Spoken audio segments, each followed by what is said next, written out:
1888 में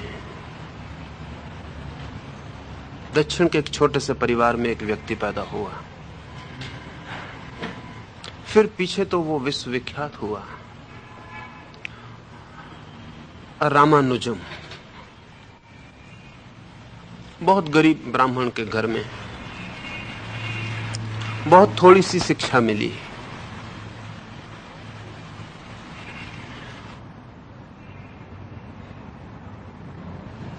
लेकिन उस छोटे से गांव में ही बिना किसी विशेष शिक्षा के रामानुजम की प्रतिभा गणित के साथ अनूठी थी।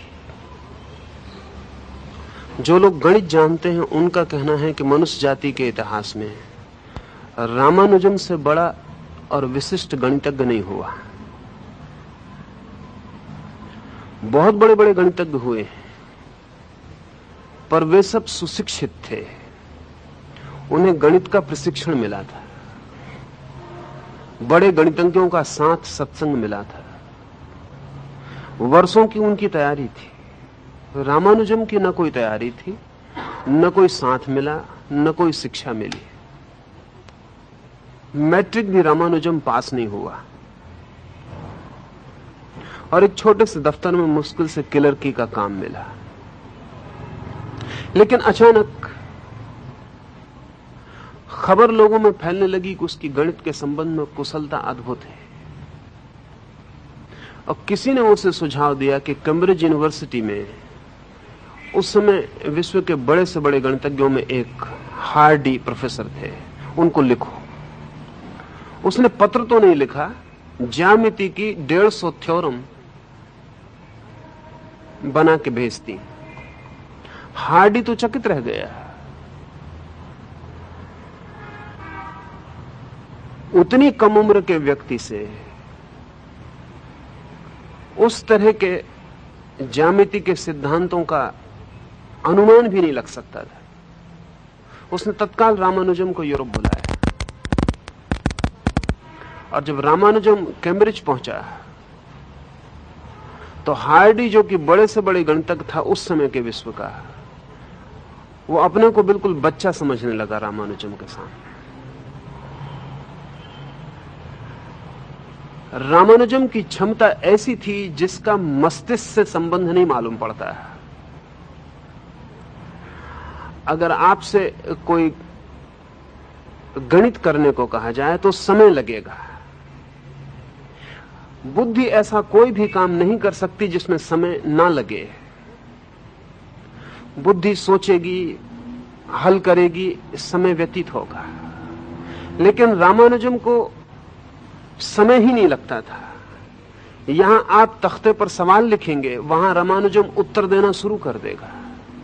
आप बोल भी ना पाएंगे पूरा और उत्तर आ जाएगा। बीच में समय का कोई व्यवधान ना होगा। बड़ी कठिनाई खड़ी हो गई थी, क्योंकि जिस सवाल को हल करने में बड़े से बड़े गणितज्ञ को 6 घंटे लगेंगे ही, फिर भी जरूरी नहीं कि सही हो। उत्तर सही है या नहीं, इसे जांचने में फिर 6 घंटे उसे गुजारने पड़ेंगे। रामानुजम को सवाल दिया गया और वो उत्तर देगा। जैसे सवाल में और उत्तर के बीच में कोई समय का क्षण भी व्यतीत नहीं होता है। इससे एक बात तो सिद्ध हो गई थी कि रामानुजम बुद्धि के माध्यम से उत्तर नहीं दे रहा है। बुद्धि बहुत बड़ी थी भी नहीं उसके पास, मैट्रिक में वो फेल हुआ था।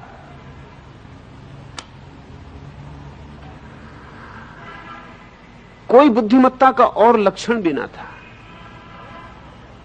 सामान्य जीवन में किसी चीज में भी कोई ऐसी बुद्धिमत्ता नहीं मालूम पड़ती थी, लेकिन बस गणित के संबंध में वो एकदम अति मानवीय, मनुष्य से बहुत पार की घटना उसके जीवन में घटी। जल्दी मर गया रामानुजम।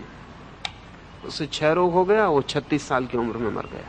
जब वो बीमार होकर अस्पताल में पड़ा था तो हार्डी उसे और 2-3 गणितज्ञ मित्रों के साथ देखने गया। उसके दरवाजे पर ही हार्डी ने कार रोकी और भीतर गया। कार के पीछे का नंबर रामानुजम को दिखाई पड़ा तो उसने हार्डी से कहा, आश्चर्यजनक है, आपकी कार का जो नंबर है ऐसा कोई आंकड़ा ही नहीं है मनुष्य की गणित की व्यवस्था में। यह आंकड़ा बड़ा खूबी का है। उसने 4 विशेषताएं उस आंकड़े की बताई। रामानुजम तो मर गया, हार्डी को 6 महीने लगे वो पूरी विशेषता सिद्ध करने में। वो जो 4 उसने विशेषताएं उस आंकड़े की बताई थी, आकस्मिक नजर पड़ गई थी। हार्डी को 6 महीने लगे, तब भी वो 3 ही सिद्ध कर पाया, चौथी असिद्ध रह गई बात। हार्डी वसीयत छोड़ के मरा कि मेरे मरने के बाद वो चौथी की खोज जारी रखी जाए, क्योंकि रामानुजम ने कहा है तो वो ठीक तो होगी ही। हार्डी के मर जाने के 22 साल बाद वो चौथी घटना सही सिद्ध हो पाई कि उसने ठीक कहा था। उस आंकड़े में ये खूबी है। रामानुजम को जब भी ये गणित की स्थिति घटती थी, तब उसके दोनों आंखों के बीच में कुछ होना शुरू हो जाता था। उसकी दोनों आंखें पुतलियां ऊपर चढ़ जाती थी।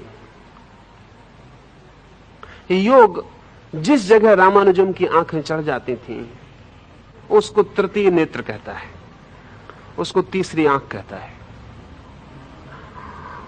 और अगर वो तीसरी आंख शुरू हो जाए, तीसरी आंख सिर्फ उपमा की दृष्टि से, सिर्फ इस ख्याल से कि वहां से भी कुछ दिखाई पड़ना शुरू होता है, कोई दूसरा ही जगत शुरू हो जाता है। जैसे कि किसी आदमी के मकान में एक छोटा सा छेद हो, वो खुल जाए और आकाश दिखाई पड़ने लगे, और जब तक वो छेद न खुला हो तो आकाश दिखाई न पड़ रहा हो। करीब करीब हमारी दोनों के आंखों के बीच में जो भ्रूमध्य जगह है, वहां से वो छेद है जहां से हम इस लोक के बाहर देखना शुरू कर देते हैं। एक बात तय थी कि जब भी रामानुजम को कुछ ऐसा होता था तो उसकी दोनों पुतलियां चढ़ जाती थी। हार्डी नहीं समझ पाया, पश्चिम के गणितज्ञ नहीं समझ पाए, और अभी गणितज्ञ आगे भी नहीं समझ पाएंगे।